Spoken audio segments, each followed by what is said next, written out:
Now, from WYDC TV, this is Big Fox News at 10. We begin tonight in Schuyler County, where leaders want to hear from you. They hope you'll fill out a survey that could lead to better internet coverage in the county. Big Fox's Matt Kleindienst tells us how you can give your feedback. Good evening, Ann. Schuyler County officials are asking residents to take an online survey to track weak spots of broadband connectivity. The county administrator tells me this is just one step to get more internet access out to residents. The success of Schuyler County and its future depends on its digital connectivity. Schuyler County Administrator Fonda Cronus is on a mission. The objective, to track the county's pockets of underserved broadband connectivity. And he's asking residents to help by filling out a survey. I think we have some ideas of where some pockets are, but we want to make sure that what's in our mind is actually truthful. This is part of a wider effort to bring reliable broadband to communities throughout New York. Cronus says broadband connectivity is vital to the county's future. I think broadband is just as important as electric, water, and sewer as far as infrastructure is concerned. And when you don't have it, you're not able to partake in all of what the 21st century has to offer. With major investments in broadband infrastructure being made at the federal and state level, Cronus hopes the county's efforts will connect more residents. You can see on all levels of government, it has become a priority, and we're looking forward to helping that. Cronus is hoping for a 5% response rate for this survey. In order to access it online, you have to go to SchuylerBroadband.com. The survey will be open until March 18th. Matt Kleindienst, Big Fox, WYDC in Corning. The Mansfield University Police Academy will now provide guaranteed scholarships for all new students. The school will provide a minimum $2,500 scholarship to every cadet. The scholarships come thanks to funding from the university's Public Safety Training Institute. The academy is taking applications for its next 26-week course, which begins May 23rd. Elmira's Main Street Bridge will be reopened to traffic on Wednesday. The bridge was closed down for construction last night and was supposed to reopen in November. However, delays have pushed back the bridge's reopening date. Construction workers renovated the bridge deck and replaced old steel beams. Wednesday will mark the first day all 4 Elmira bridges are open at the same time in several years. COVID infections continue to plummet nationwide, but some states are choosing to wait to relax school mask requirements. Meanwhile, more healthcare workers are facing a federal vaccine mandate. Griff Jenkins has more.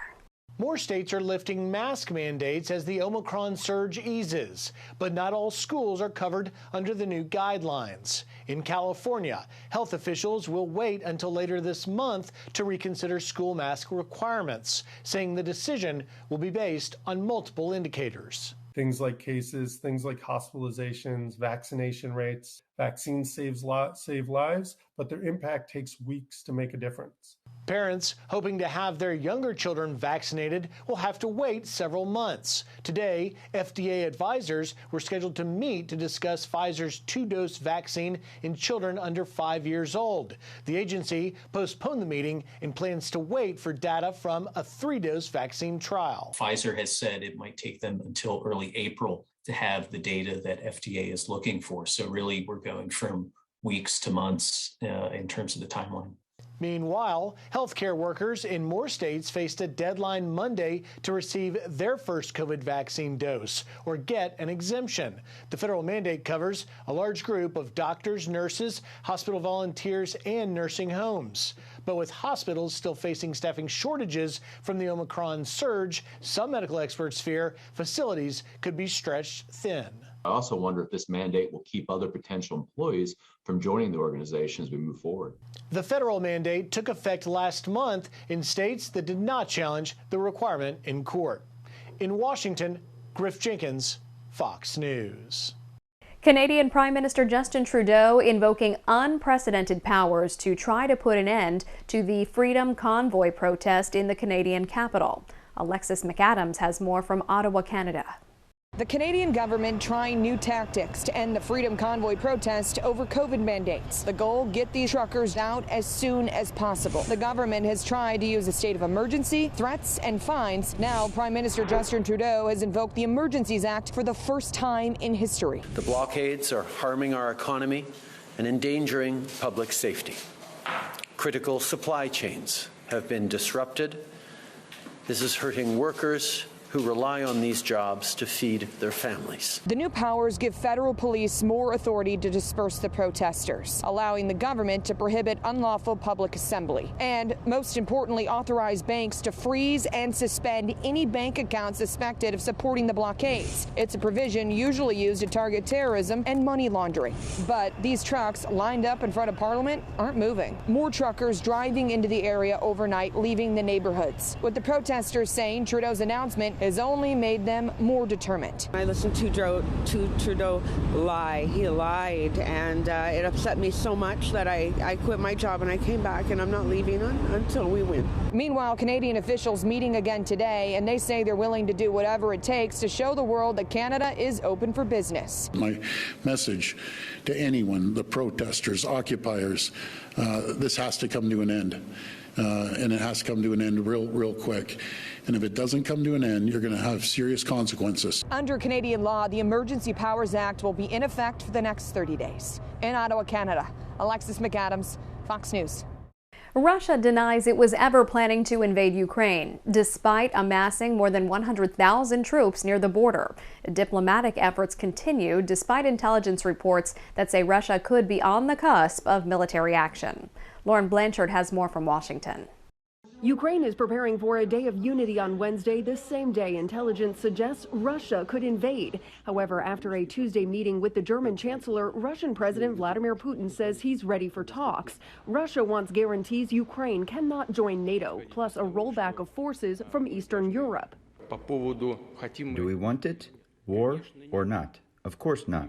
That is why we have offered our proposals to start the negotiation process, which should lead to an agreement of providing equal security for everybody, including our country. A Kremlin spokesperson says this video shows some troops drawing back from the Ukrainian border.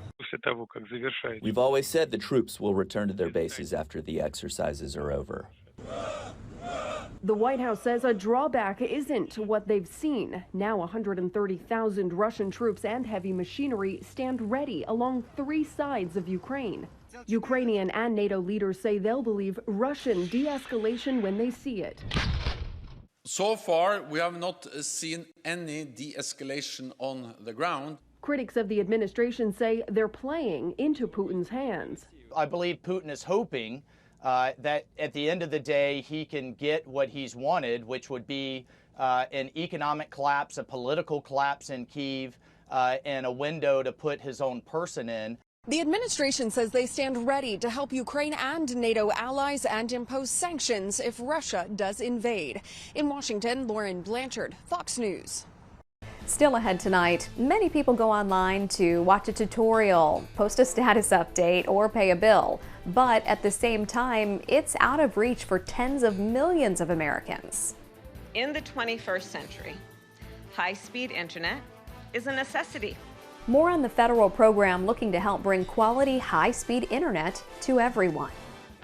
Here's your local stock market update from Big Fox.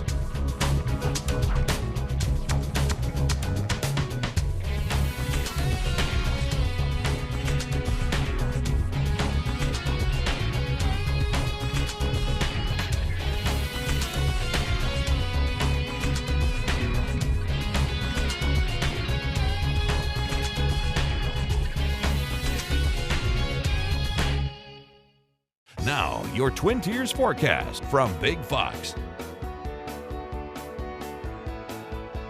Thanks again for checking in. Meteorologist Todd Nelson here with a look at your local forecast. And heading into our Wednesday, we'll see temperatures here on the mild side. Not necessarily in the morning. We'll be dropping down to 13. Our average is 17. Sunrise is at 7:01. But look at this heading into the afternoon. 43 for the daytime high, which will at least be 5 to almost 10 degrees above the average. And we're going to continue to warm into Thursday. Thursday, we can have near record highs in some spots close to home. But 57 will be the daytime daytime high. Winds will still be quite gusty out of the south. Again, nearly 20 degrees above average. And because it'll be so warm and we also have some rain chances, we are talking about some localized flooding. Due to the rain and rapid snowmelt, there could be some ice jams on area rivers. So do be advised again that flooding is certainly possible in a few spots. So quiet overnight tonight, turning warmer and windier Wednesday. That rain developing Thursday with localized flooding. And then as quickly as temperatures warm up, we'll see those temperatures fall. So kind of a temperature roller coaster of sorts. Friday we'll see cold enough air for some snowfall to develop once again. So there are the flood watches again from later Wednesday into Thursday, really due to the fact that we have those warm temps, breezy conditions, and rainfall amounts that could be approaching an inch or more to the west. We'll have some decent rain in the Corning, Elmira area as well. But as the system pulls away Thursday night into Friday, we may see some light snow potential and another chance of that heading into this upcoming weekend, though I think the best chance of minor accumulations will be to our north. All right, so into the overnight hours, the skies will be thickening up, or clouds will be thickening up. The winds will be picking up as well. Temperatures will be quite mild into the afternoon, but most of our rain will hold off until, say, Thursday evening into Friday, with the heaviest off to the north and west of us. So 13 degrees overnight tonight in Corning and Elmira. We may see some single digits in a few spots. When you factor in the wind, we'll be down into the single digits, though, for feels like temps.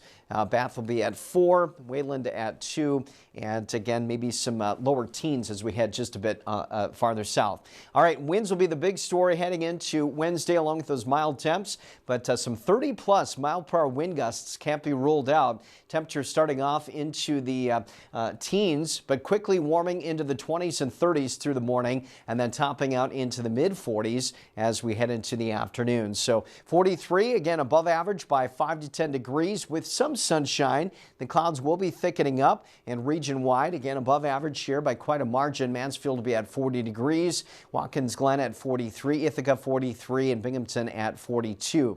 Looking at, again, even warmer temperatures on Thursday with rain that could lead to some localized flooding. When the system pushes through, it will drag down some cold enough air for a little bit of light snow and even some minor accumulations. We'll keep you up to date. For many people, going online to watch a tutorial, post a status update, or even pay a bill is common practice. But at the same time, it's something that's out of reach for tens of millions of Americans. Jackie Ibanez has more on the federal program looking to bring quality, high-speed internet to everyone. In the 21st century, high-speed internet is a necessity. It's easy to take the internet for granted, but across the country, the digital divide is expanding. According to the White House, roughly 42 million people are without access to the internet, with half of those people saying it's because it costs too much. But the Biden administration hopes to bridge the gap with its Affordability Connectivity Program, with 1 in 4 households now eligible for reduced bills. The Affordability Connectivity Program enables low-income households to apply for discounts towards monthly internet service and a one-time discount on tech equipment. Officials say the internet is critical for people to live healthy and balanced lives in today's world, with school, food shopping, and even doctor's visits all done online. And not having internet could jeopardize someone's future. Students are sitting in fast food restaurant parking lots to do their homework over public Wi-Fi. Seniors are taking their telemedicine visits, not at home in the privacy of their home, but in local libraries. More than 10 million households are already enrolled in the Affordable Connectivity Program. To see if you qualify and to apply, visit www.acpbenefit.org. If you're a fan of avocados, you could be in for some sticker shock next time you buy them at the grocery store. That's if you can even find them at all.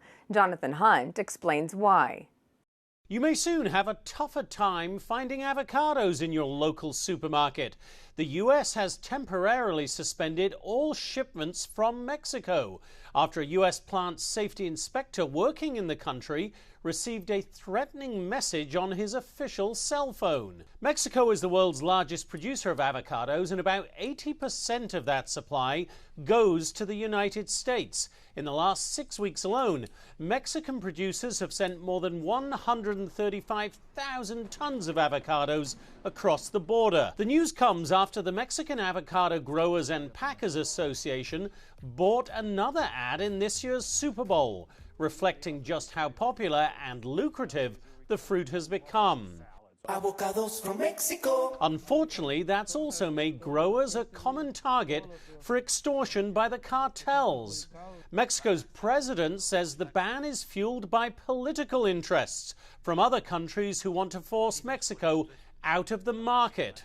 There is competition. They don't want Mexican avocados to get into the United States because it would dominate in the United States because of its quality. It's still unclear just how long the ban will last, but it could lead to higher prices almost immediately, as avocados already in the US will quickly become more valuable. In Los Angeles, Jonathan Hunt. While we all may be wishing for warmer weather, the costs it might bring travelers make the cold seem not so bad. Analysts say rising gas prices can continue to climb well into the summer months. Experts say prices could rise all the way up to $4 per gallon, with the national average currently at $3.35. Prices of crude oil have hit a 7-year high and could continue to rise due to growing tensions between Russia and Ukraine.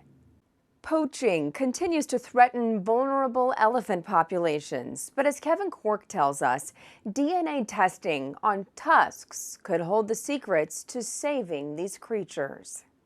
Nature's gentle giants are facing an uncertain future as these extraordinary creatures continue being hunted for their tusks.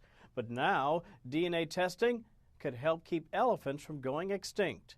We estimate that close to 50,000 elephants are being killed each year. Scientists studied more than 100 tons of ivory seized from 12 African countries and revealed Monday that DNA testing on these tusks can help identify where on the continent the animals were being poached, giving wildlife agencies more accurate areas where they need to set up tighter protections. We were able to connect ivory tusks between shipments from the same elephant as well as from close relatives that were coming out of the same port of export. And because DNA testing also showed the family connections between the slain elephants, experts were able to identify ivory trafficking networks operating out of different areas thousands of miles apart in hopes of preventing them from exporting more tusks out of Africa in the future.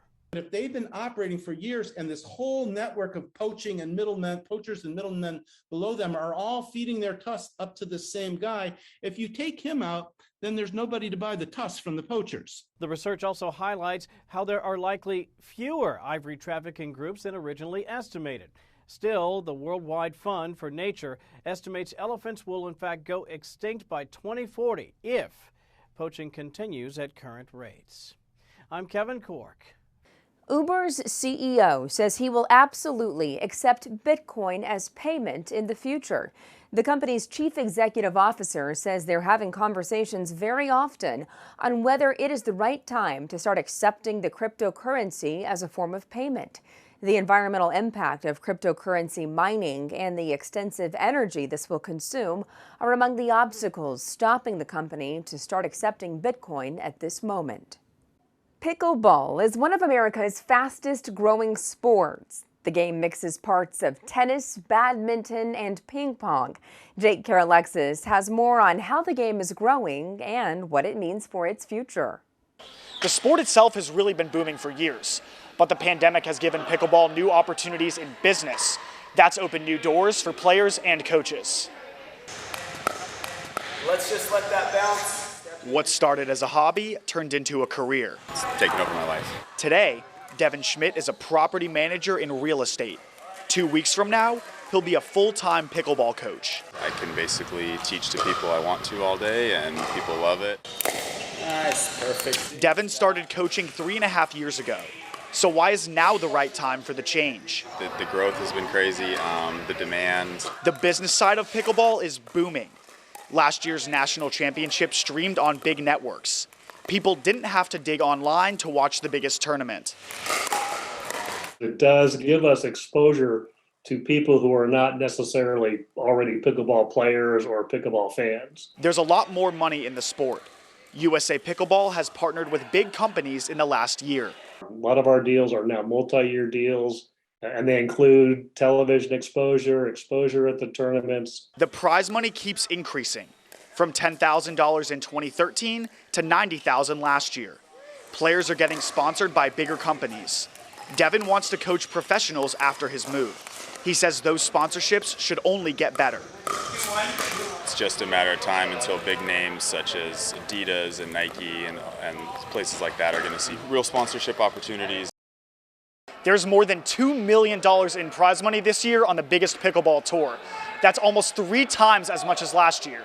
In Edmonds, Washington, Jake Carolexis. We want to leave you with a smile tonight. After a few sprays of this perfume, you will smell deliciously irresistible. Everybody loves the smell of French fries, and now you can wear it as a perfume. The Idaho Potato Commission has a line of perfume brewed with the fast food side in mind. The product came to life after a survey revealed 90% of Americans cannot resist the smell of fries. The limited edition fragrance, Frites, was exclusively sold through the Commission's website before selling out in just a few hours. No word on whether the product will be restocked. Thanks for joining us. Have a great night.